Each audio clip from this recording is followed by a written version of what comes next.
good? All the time. All the time, God is good. Ang ating scripture reading today is from Philippians 4:19, English and Tagalog. My God shall supply all your needs according to His riches and glory by Christ Jesus. Tagalog naman, napupunuan ng aking Diyos ang bawat kailangan ninyo ayon sa kanyang mga kayamanan sa kalwatian kay Kristo Jesus. God is good because for the past few weeks, I've been praying to God about our roof repair. And God answered. He provided materials. Kahit na use yun, I just reuse it. And God give us the wisdom how to manage yung sa magpapaayos.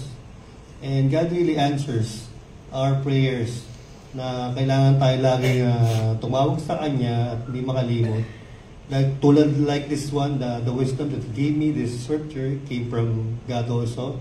Na hindi nagkukulang ang Panginoon kung anong ibibigay sa atin upang ihayag natin ang Kanyang kabutihan sa bawat sa pang-araw-araw na pamumuhay. Na hindi niya talaga tayo pinababayaan na kahit sa isip pa lang natin ay alam niya ang ating pangangailangan. So God never failed to answer all our prayers and needs. Dahil sa Kanyang kabutihan, patuloy lang tayo na maging faithful din sa ating pagbibigay ng ating tithes. Na patuloy tayong magpagamit sa Kanyang ministry. Kung sa transport or prayer, sa giving or sa choir, lahat naman yan ay ginagamit ng Panginoon at ibinibigay sa atin upang tayo ay mismo ay gamitin niya mightily to show His power of love na binibigay sa bawat isa sa atin.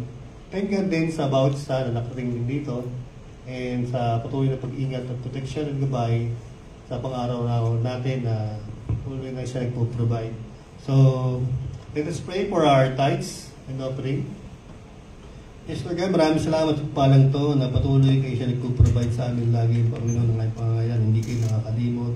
You are really, Lord God, faithful sa amin at patuloy niyong gamitin itong palang to para sa aming bahay panambahan na payahayagan yung ministry para gawin pa at makasave pa kami ng maraming souls at patuloy namin dalangin ang mga kapatid po namin dito na wala siya rito. Pangapag dito ay kayo po ang nakakalam ng kadahilanan at sunod po Panginoon ay makasama po namin at ganun din, dinadalahin nyo na rin po Panginoon ang complete healing din Lord God sa aming mga pastors at mga members katulad ni Pastor Jim Mary na patuloy siyang bigyan yung kalakasan mo din at balik nyo sa inyong ministry Lord God.